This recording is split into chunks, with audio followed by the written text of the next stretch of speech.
Beams గారు myself Hema Malini అండి. So actually Anil గారితో మాట్లాడినప్పుడు ఎప్పుడో పటాస్ నుంచే వర్క్ చేయాలి యాక్చువల్లీ బీమ్స్ తోటి, కుదరలేదు, ఈ సినిమాకి కుదిరింది అని చెప్పేసి ఆయన చెప్పడం మేము చూసాం. అండ్ కాంబినేషన్ కుదిరాక ఎంత సక్సెస్ అయిందో ఇప్పుడు అందరూ మాట్లాడుకుంటున్నాం. సో మీకు ఏంటి, మీ పర్స్పెక్షన్లో ఏంటి అనిల్ గారితో వర్కింగ్ అంటే ఏం చెప్తారు? అంటే ఒక గ్రంథాలయంకి వెళ్తే మనకు చాలా పుస్తకాలు ఉంటాయి, అందులో చాలా తెలుసుకోవచ్చు, నేర్చుకోవచ్చు. ప్రతిరోజు వెళ్తే రోజుకు ఒక పుస్తకం చదివినా మనం ఎంత నేర్చుకుంటాం అంత స్కోప్ ఉంటుంది. సో అక్కడికి వెళ్ళాల్సిన అవసరం రాలేదు నాకు. ఆయనతో కలిసాక నాకు గ్రంథాలయంలో వెళ్ళి చదువుకున్నంత జ్ఞానం వచ్చింది. అండ్ చాలా విషయాలు తెలిసాయి. చిన్న చిన్న విషయాలని ఎలా పట్టుకోవచ్చు, చిన్న చిన్న పదాలతో ఎలా మ్యాజిక్ చేయవచ్చు. అంటే టు బి హానెస్ట్, నేను ఒక లిరిక్ రైటర్ని, పాటలు రాసేవాడిని. సో ఆయనతో కలిసి కూర్చున్నప్పుడు నేను చాలా తక్కువ అని తెలుసుకున్నాను. ఆయనతో కలిసాక ఇంకా నేర్చుకోవచ్చు అని తెలుసుకున్నాను. అంటే ఇప్పుడు దాకా మీరు చేసిన ఆల్బమ్స్లో చాలా వరకు హిట్ నెంబర్స్ ఉన్నాయి. సో సంక్రాంతికి వస్తున్నాంని మీ హిట్ నెంబర్స్తో పోల్చుకుంటే మీరు ఎలా ఇష్టపడతారు ఏంటి అంటే ఏం చెప్తారు? అంటే ప్రతి పాట నా బిడ్డే. బట్ సంక్రాంతికి వస్తున్నాం ఏంటంటే టు బి హానెస్ట్ ఒక అమ్మ లాంటి జ్ఞాపకం. అంటే ఆల్మోస్ట్ వచ్చి 24 years అయిపోయింది. వచ్చి ఏం చేసామంటే చెప్పేటప్పుడు కొందరికి తెలుసు, ఒక 2 పాటలు 3 పాటలు, కొంతమంది తెలుసు అని చెప్పేవాడిని. వాళ్ళు గుర్తు చేసి చెప్పేవాళ్ళు.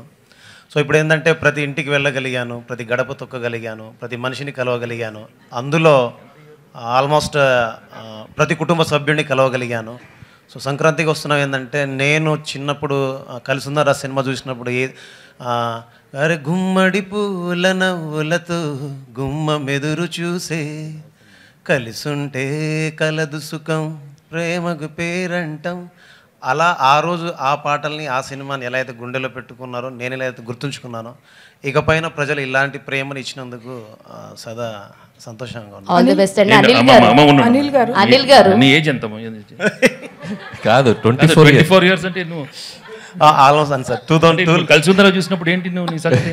సార్ 2002లో వచ్చాను సార్ నేను. ఇక్కడికి వచ్చావా? అవును సార్, 2002లో నేను వచ్చాను ఇక్కడికి. ఓకే ఓకే, నాకు ఎందుకో టెన్షన్ వచ్చింది. అనిల్ గారు సార్, అనిల్ గారు బిఫోర్ సంక్రాంతి 2025, ఆఫ్టర్ సంక్రాంతి 2025 అంటున్నారు, ఏమంటారు? మళ్ళీ చెప్పండి సార్, ఏమన్నారు? బిఫోర్ సంక్రాంతి, ఆఫ్టర్ సంక్రాంతి అంటున్నారు. ఓకే, ఇప్పుడు ఇక్కడ నుంచి మీ కెరీర్ అన్ని కాలం కర్మ అన్ని కలిసి వస్తే చిరంజీవి గారి సినిమా కూడా నెక్స్ట్ చేయబోతున్నారు. సార్ అంత నేచర్స్ గ్రేస్ మన చేతుల్లో ఏం లేదు, మీ చేతుల్లోనే ఉందండి. ఇప్పుడు ఏంటో మీకు ఒక టిప్ చెప్పను నేను. సార్ చెప్పండి. లాస్ట్ మినిట్ వరకు డైరెక్టర్లో టెన్షన్ పెట్టకపోవడం, యుఎస్ ప్రీమియర్లకి కరెక్ట్గా టైంకి ప్రింట్లు పంపించడం చేస్తే మీకు అదే అన్ని నేచర్ అదే ఆటోమేటిక్గా అదే కలిసి వస్తుంది. సార్ ఏదో ఒక స్పైస్ లేకుండా క్వశ్చన్ ఉండదే మీ సినిమాలాగే. అనిల్ గారు దానికి కంటిన్యూషన్ యాక్చువల్ ఇందాక ఆయన అన్నట్టు కలిసి వస్తే చిరంజీవి గారి సినిమాకి కూడా తోడొస్తారు అన్నట్టు అన్నారు. ఎందుకు మీరు కన్ఫర్మ్ చేస్తే మేబీ దాంతో, అంటే నేను ఒక చోట చదివాను లైక్ ఈ సినిమాకి వెంకటేష్ గారికి పాటలు బాగున్నాయి, గ్రేస్ పరంగా కూడా చిరంజీవి గారికి అంత మంచి ఆల్బమ్ వస్తే గ్రేస్ స్టెప్స్తో కూడా బాగుంటుంది అని అన్నారు. సో ఇదే కాంబినేషన్ నెక్స్ట్ సినిమాకి వెళ్తుందా? 100% అన్ని అనుకూలంగా జరిగితే అన్ని అద్భుతంగా జరుగుతాయి. ఇందాక నేను నిశాంత్ గారితో అదే చెప్పాను, ఇట్స్ టూ ఎర్లీ ఈ క్వశ్చన్కి నేను ఇప్పుడు ఆన్సర్ చేయను.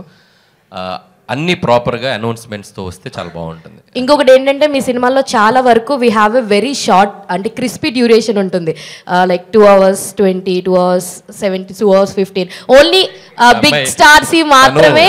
తను ధర్మేంద్ర కాదు, మన కథ గెస్ట్ చేసి ప్రైజ్ తీసుకున్న అమ్మాయి. ధర్మేంద్ర రాలేదు సార్ ఇంకా. Okay continue. సో అంటే మీ సినిమా సక్సెస్ ఫార్ములా అంటే మేబీ ఈ క్రిస్పీ డ్యూరేషన్ అంటే యూ విల్ యాక్సెప్ట్ దట్? 100% అండి. ఒక ఎంటర్టైన్మెంట్ ఫిల్మ్కి, ఒక బ్లాక్ బస్టర్ ఫిల్మ్ చేయాలంటే లెంతే మెయిన్ ప్రధానం. సో నేను ప్రతి సినిమాకి కూడా పనిచేసే జానర్ని బట్టి, if it is a mass commercials అయితే ఒక 235-40 వరకు వెళ్తారు. లేదు ఇట్స్ ఏ ప్రాపర్ ఎంటర్టైన్ అంటే ఒక 220 to 225 ఈ మధ్యలోనే ఉంచుకుంటాను లెంత్. సో అది ప్రతి సినిమా నాకు ప్రూవ్ అవుతూ వచ్చింది.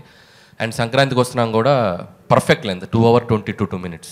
అసలు వెళ్ళామా చూసామా అయిపోయిందా అన్నట్టుంది సినిమా, ఫటాఫట్ అనుకున్నారు చాలా మంది యాక్చువల్లీ. సో అలా ఉండబట్టే ఈ సినిమాని మళ్ళీ చూస్తున్నారు.